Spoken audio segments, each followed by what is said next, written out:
Buonasera, bentrovati con il telegiornale. Subito a Cividale perché si aggirava per il centro della cittadina in auto zigzagando visibilmente, tant'è che alcune persone, alcuni passanti hanno allertato i carabinieri. La vicenda riguarda un uomo di 45 anni del Medio Friuli che è stato bloccato appunto dai carabinieri in seguito alla segnalazione e ha avuto una reazione inaspettata. La persona al volante, infatti visibilmente alterata, è scesa con in mano un bastone cercando di lanciarsi contro i rappresentanti delle forze dell'ordine ed è stato tempestivamente bloccato. Il veicolo è stato posto sotto sequestro, immediato l'arresto e la denuncia per i reati di resistenza a pubblico ufficiale e guida in stato di ebbrezza.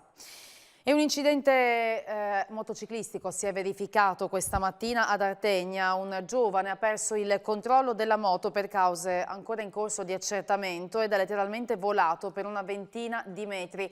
Il suo mezzo ha finito la sua corsa nel cortile di una casa, mentre il conducente ha riportato ferite gravi ma non sembra essere in pericolo di vita. La zona di via Guarnerio è quella che è stata interessata dall'incidente. Il giovane è stato caricato sull'autolettiga intervenuta sul posto e condotto in ospedale.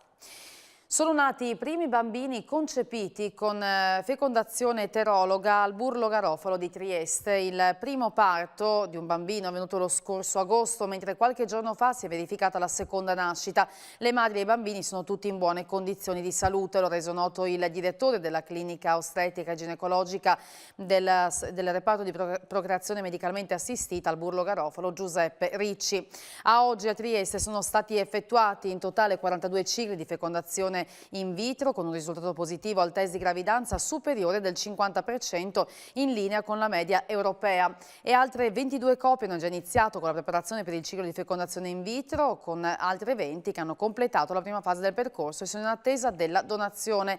Circa 80 coppie sono invece in attesa di essere chiamate per l'avvio delle procedure.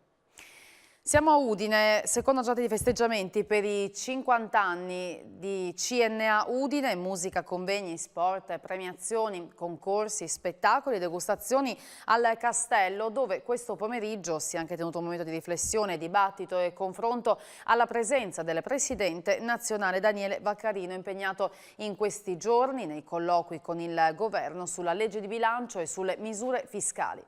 Noi abbiamo preso alla lettera il primo ministro Renzi, il quale ha detto che bisogna abbassare le tasse perché l'Italia va davanti. A parte il fatto che lo diciamo da tempo e quindi siamo tornati, diciamo, all'arrembaggio, direi quasi, proprio per trovare delle misure che diminuiscano la tassazione per le imprese.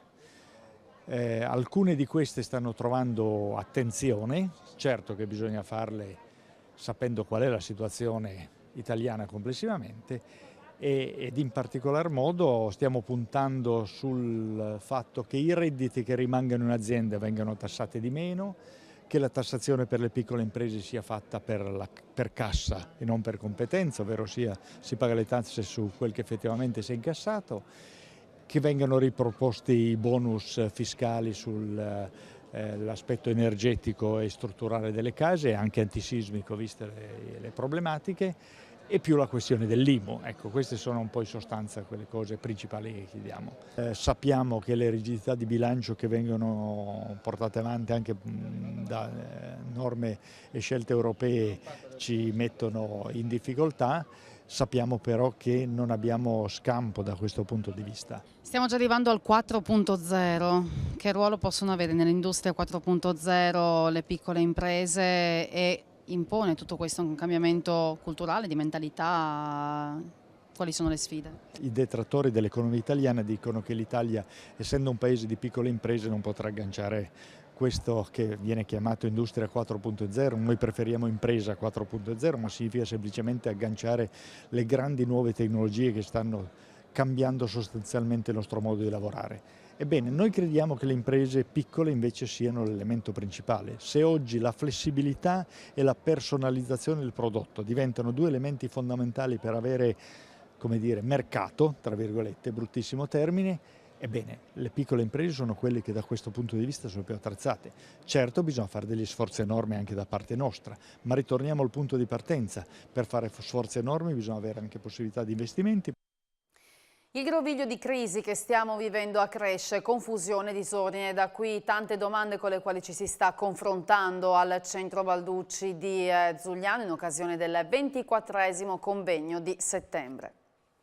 Sala Petris del Centro Balducci gremita da 500 ragazzi arrivati dalle scuole del territorio e cittadine per la giornata a loro dedicata, la seconda della serie fra le 3 del convegno sulla crisi, il disordine e la cura. Il 24esimo della serie, organizzato dal Centro di Accoglienza e Promozione Culturale Ernesto Balducci di Zugliano, aveva ricevuto il battesimo la sera precedente al Teatro Nuovo Giovanni da Udine ad opera del direttore del Centro Balducci Pierluigi Di Piazza, oratori ed autorità, fra le quali il sindaco di Udine Furio Onsel. Nell'intervento d'apertura è stato sottolineato come il Centro Balducci si sia assunto 24 anni fa l'impegno dell'accoglienza di immigrati, profughi e richiedenti asilo in abbinamento alla promozione di campagne per la causa di un mondo più giusto ed umano. La crisi, il disordine e la cura, titolo di questa edizione, lanciano un invito a mantenersi sulla rotta. Pierluigi Di Piazza. Siamo in un momento di crisi non contingente, non settoriale, ma globale, planetaria e strutturale. Siamo tutti in crisi, non solo coloro che arrivano qui scappando, fuggendo, costretti dai loro paesi, siamo tutti in cammino verso un altro mondo che è da costruire, perché questo mondo, così come si è configurato, non è più accettabile. Quindi l'ingiustizia, le violenze, le guerre, le xenofobie, i populismi, i razzismi, la distruzione dell'ambiente. Cosa fare, ma prima di tutto come essere per affrontare questa situazione con una sensibilità che ci coinvolge nella cura. L'autunno appena iniziato e anzi visto il clima, il Natale sembra essere particolarmente lontano, non è così per i commercianti di Udine che provano anche quest'anno a raccogliere dei fondi per le luminarie, per abbellire tutti assieme la città durante le festività natalizie, introducono un concorso coinvolgendo anche i cittadini per il balcone più bello. Associazione Commercianti e Udine Idea si attivano per l'operazione Luci di Natale con la collaborazione del Comune di Confartigianato. Dopo la difficoltà dello scorso anno di raccogliere le quote si riparte, riferisce Arianna Calcaterra, presidente di Udine Idea, che rivolge un appello ai commercianti affinché sostengano l'iniziativa. Non possiamo aspettare di veder cadere i soldi dall'alto, continua Calcaterra. Dobbiamo agire tutti insieme per il bene della città.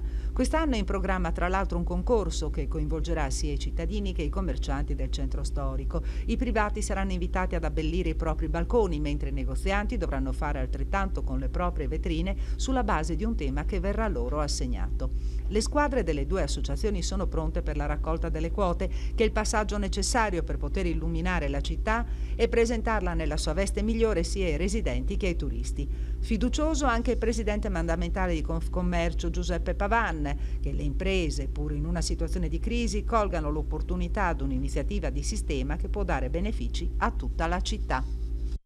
Cultura e partecipazione è l'hashtag per le giornate europee del patrimonio 2016 organizzate dalla sovrintendenza, che permettono di scoprire alcuni beni culturali e storici che la nostra regione possiede. Tra questi ricordiamo anche le visite aperte al Museo Archeologico di Zuglia organizzate per domani dalle 9 alle 18.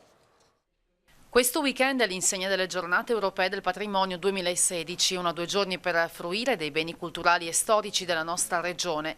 Visite guidate, incontri di archeologia e spettacoli di danze antiche caratterizzeranno le aperture dei siti archeologici e museali. Da Trieste, da cui lei è passando, per Zuglio, l'edizione di quest'anno è dedicata al tema della partecipazione al patrimonio e anche per questo l'ingresso nei luoghi della cultura sarà gratuito. La filosofia è il motto che il Ministero ha deciso di assegnare a queste giornate, cioè la cultura e partecipazione, e per questo il nostro ufficio ha, diremo, spalmato in tutte le varie sedi nella regione le attività, quindi si va dall'attività di conoscenza nell'ambito archeologico, ad esempio al Teatro Romano di Trieste, ma anche agli scavi di Aquileia, al Museo di Aquileia, che ricordo sarà aperto dalle 19,30 fino alle 22,30 a €1, con ingresso a €1. Abbiamo dei patrimoni veramente unici nella nostra regione in particolare, che vanno dalle conoscenze archeologiche ma fino anche al mondo ottocentesco e novecentesco, e quindi solo così le persone si rendono anche conto del valore del bene culturale. Le giornate hanno preso inizio questa mattina con la presentazione in Palazzo Clabassi, sede della Soprintendenza alle Belle Arti di Udine che organizza l'evento, del volume Ricostruire la memoria, il patrimonio culturale del Friuli a 40 anni dal terremoto, curato da Corrado Azzolini e Giovanni Carbonara.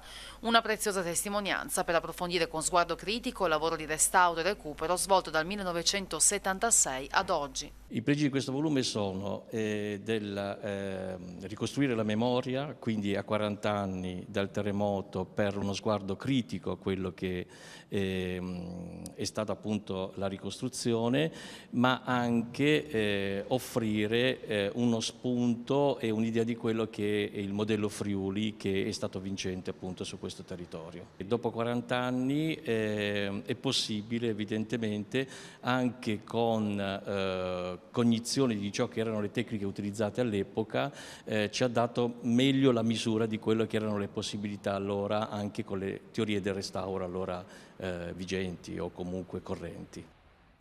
Dopo i 5 milioni di amici raggiunti con il suo social network tutto friulano, Gianluca De Bortoli punta invece ora su una nuova piattaforma, Movo. Facebook ha raggiunto quasi 5 milioni di utenti adesso, e diciamo in Italia poi ci sono anche parecchi utenti esteri. Movo è un'app che è stata creata da poco, è sempre un prodotto di Facebook ed è praticamente ricalca Instagram, quindi è stata fatta in aggiunta per tutte quelle persone che non amano più, diciamo, gli insta social, perché Instagram è un insta social rispetto ai meccanismi classici dei social network. C'è un meccanismo diciamo dietro che non è conosciuto da tutti, ma per addetti ai lavori come noi, dove veramente si può tenere e si può concentrare il capitale degli investimenti, delle pubblicità, di tutti, e anche del lavoro all'interno della nostra regione e del nostro territorio. Dato velocissimo, 15 milioni di iscritti su un social network porterebbe 10, 15, anche 20 lavoratori, posti di lavoro per regione. A Gorizia, terzo giorno di Gusti Senza Frontiera, domani la giornata conclusiva, manifestazione che sta riscontrando un grande successo, e oggi si è confrontata tra i vari eventi in programma in un convegno sul futuro della ribolla gialla, sulla necessità della sua valorizzazione. Anche la Regione è assolutamente d'accordo che bisogna tutelarla, ci stiamo lavorando, abbiamo investito di questo compito anche il Consorzio delle DOG regionali e stiamo ragionando con il Ministero per una sua tutela. Ricordo anche che abbiamo ottenuto adesso nella modifica dei disciplinari e stiamo lavorando raccogliendo le firme con tutte le categorie agricole, stiamo ottenendo il fatto che anche nella sua versione IGT, non solo DOG, possa essere prodotta solo in Friuli Venezia Giulia. Quindi è una comunità di intenti per preservare, promuovere, tutelare uno dei vitigni che probabilmente sono più identitari della nostra regione. È a rischio effettivamente questo prodotto? No, ad oggi non è a rischio, nel senso che già oggi come denominazione di origine controllata ferma si può produrre solo sul Collio, sui colli orientali, e spumantizzata si può produrre con la DOC Friuli, quindi si può produrre solo nel territorio regionale. Con l'IGT adesso stiamo risolvendo il problema, per oggi non è a rischio, però sappiamo che il mercato, le imitazioni, la possibilità di copiare o di trovare soluzioni e sono sempre dietro l'angolo, e quindi per una volta io penso che la nostra filiera vitivinicola, ma anche le nostre istituzioni, invece di arrivare dopo, come è successo spesso in passato, sarebbe bene arrivasse un po' prima e pensasse alla tutela prima che il problema si ponga.